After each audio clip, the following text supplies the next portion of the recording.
So here is the square foot garden at the river, and it's March 24th. It's about 1 o'clock in the afternoon, and it's around 60 degrees Fahrenheit, and it's just a beautiful day. And it's making me think it's going to stay this way, and it's going to stay nice weather, but we have some cold weather headed our way, so I can't put out a lot of things yet in the garden, but at least I got it cleaned up. And for those of you, if you're new to my channel, I don't live here. This is just like a weekend place where we come in the summertime, and I put a garden here because I like to cook. And so anyway, this is probably my favorite garden because it's so neat and tidy, and I also put out some fresh mulch just to make it look good. And so I'll just show you what I did this weekend. Of course, I refreshed my beds with some more vermiculite, peat, and compost. And then I planted some spinach over here, and along the back there I put some sugar snap peas because I have a little chain link fence here, and they can just grow right up that. Chives are up and growing, looking pretty good there. And then I brought 2 chive plants with me, which I divided from a plant that I had at home. I finally got around to dividing some of my perennials at home. And then here's some cilantro, which overwintered, and we get a lot of snow here. So I'm always excited to come out here and see what survived the winter. So there's some cilantro, and then I have some red vein sorrel coming up here. When I come back maybe next month, I'll throw out some carrot seeds. And make sure, if you have a square foot garden, that you're looking in the back of your book at all of those wonderful charts, which will help you know when to plant what. Okay? I think when it was my first year gardening, I didn't really refer to the charts in the back of the book much, and I wish I would have, because it would have saved me a lot of time and seeds. Anyway, here's some more cilantro. Here's some rosemary. It's not completely brown. It's still has some green on it, so I'm hoping that it may have survived the winter. I think this was ARP.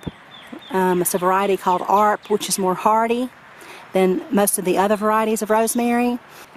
So hopefully I'll know soon if it survived my winter, if it starts to regrow. So I'm not pulling it out yet. And then some, I think this is French thyme right down here.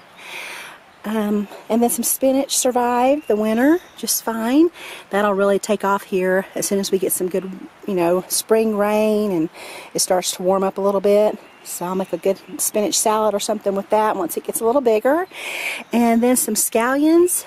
All of these did real well over the winter. I have one little lettuce plant over here. And why it survived, I have no idea, but maybe it got protection from the side of the house. A lot of times if you put something near your house, the bricks, the concrete absorbs a lot of that sun, and it will help keep things warm. Okay, and then I just have some crocus down here that I planted in the fall. It's been green all winter.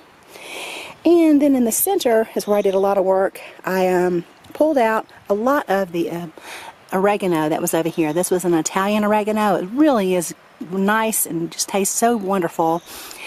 And I put it over here. I put some more over here. This received a little bit of morning shade, so it'll be kind of cool during the summer. I'll put some also in this container. And then I have some coneflowers or echinacea coming up right here. Now, the reason why I thinned out my oregano is because it was taking over this little ring right in the middle of the garden. And I just love this little area for flowers. It's just really pretty when you walk in, and a lot of flowers are blooming here. So I just thinned it out a little bit, left some there, and then I planted a lot of flower bulbs here. So I might still plant my sunflower like I do every year right in the center, but of course it's too early to plant sunflowers right now. They're very frost sensitive. And then I lined up my little stepping stones that my children made for me one year for Mother's Day. My husband, of course, helped them with that project. So those are really, really sweet and very precious to me. They have their little handprints right in here. And I guess they were just so young when they made them. So anyway, there's the square foot garden. If you guys have any questions about what you're doing in your garden now, please let me know down below, and I'll be more than happy to help you. And y'all have a beautiful day. Thanks for watching.